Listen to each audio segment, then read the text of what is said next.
Hey folks, welcome back to Bullets and Brass. This one is kind of an opposite day thing because you know I like 1911s. I have talked about it a number of times. I have made videos just to piss off the anti-1911 fanboys. Today is why the 1911 sucks.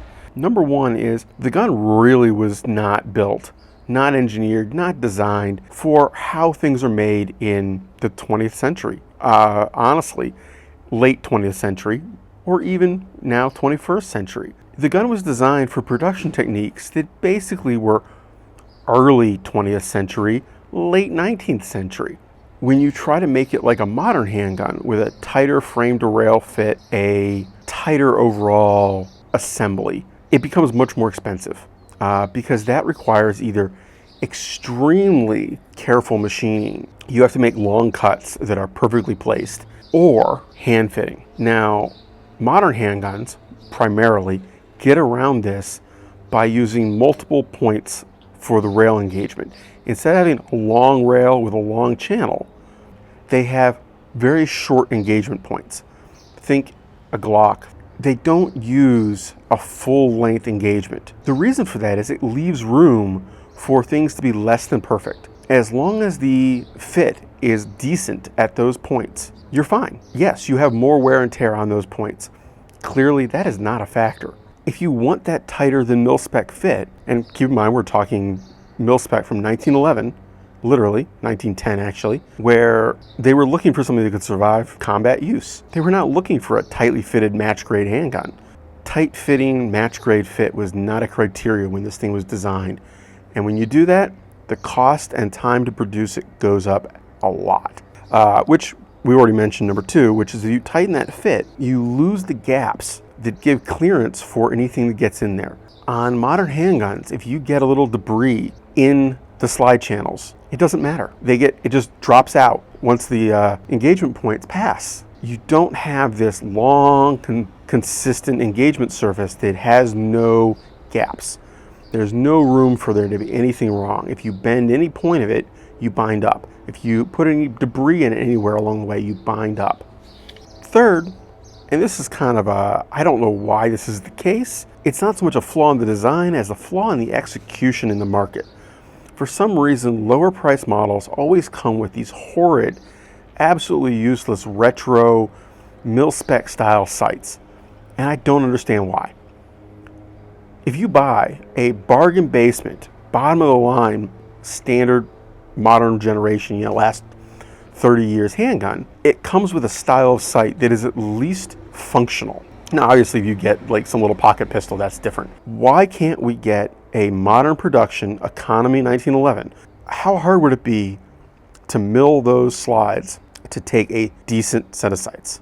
Yes. Is it going to add a little cost to the machining, to the total cost of the firearm? Okay. But you're telling me you can't add $20 to have an option with some sights that are worthwhile? I don't need a match grade 1911. I haven't needed a match grade 1911 at any point in my life. But I could really use a 1911 for $500 that comes with good sights. These days, good luck with that. Next on the list, again, people may differ on this one. And I mean, you may differ on all of these. This is definitely opinion.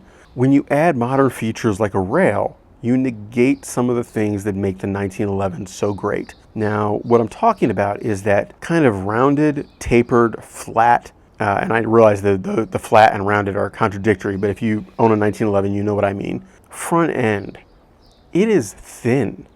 So the part that's stuck down your pants is thin. It's small. It isn't, so many jokes, right? It isn't this big bulky thing that it looks like when you're holding the gun in your hand compared to most modern pistols. Most modern pistols, they are the same diameter all the way across, same width all the way down. You have this blocky, chunky piece of hardware. 1911s aren't like that. It's actually very comfy to carry because of that. The lower part of the holster can be very discreet, very minimalistic in your pants. They are some of the most comfortable guns to carry out there, even for full-size models. You've suddenly made a gun that had an advantage in a certain area not have that advantage. Now it's just like the others. The last one is kind of a weird one because the 1911 is not like almost any other handgun out there. And I realize there are a couple others that fit in this category, but it's a rare bird. A 1911 is not a 1911. A 1911 is a 1911 style handgun as designed by whatever manufacturer or gunsmith is making it. They are not cross-compatible. Certain parts might be, most of the parts might be. Hell, 95% of it might be. But I guarantee that if you try to take a Kimber and throw a Springfield slide on top of it, you are going to have issues. And vice versa. If you try to throw a Colt slide on one, you're going to have issues. Now, a little bit of gunsmithing, depending on what the issue is, assuming you had compatible generations, Series 70s, Series 80s, that kind of thing. A little gunsmithing can make it work usually. But sight cuts, how the beaver tail is cut, these are not universal. It is not something where you can easily modify it if you are not comfortable at least taking a polishing stone to parts. For a lot of people, that's a deal breaker. They are not going and looking up YouTube on this stuff. They are not reading the magazines. They buy the stuff, they take it to the range and they shoot it and they put it in the drawer. Bad news on YouTube. That's most of the people who own firearms. They do not care. If it isn't easy, they don't want to be bothered. The 1911 is not easy. It's easy to shoot, but modifying it, it was not designed to be plug and play. So that is it for my why does the 1911 suck? And I apologize for the fact that this video is actually delayed. This should have come out on Saturday, but I was just wiped out last week. I absolutely was run ragged, and at the end of the week just did not have it in me to get this finished up and published. But it is what it is. Life does not always cooperate, and I do not have a whole team working with me because there is no money in this. So I certainly cannot drop everything else and make that happen. Anyway, take care, have fun, stay safe, y'all, and keep shooting.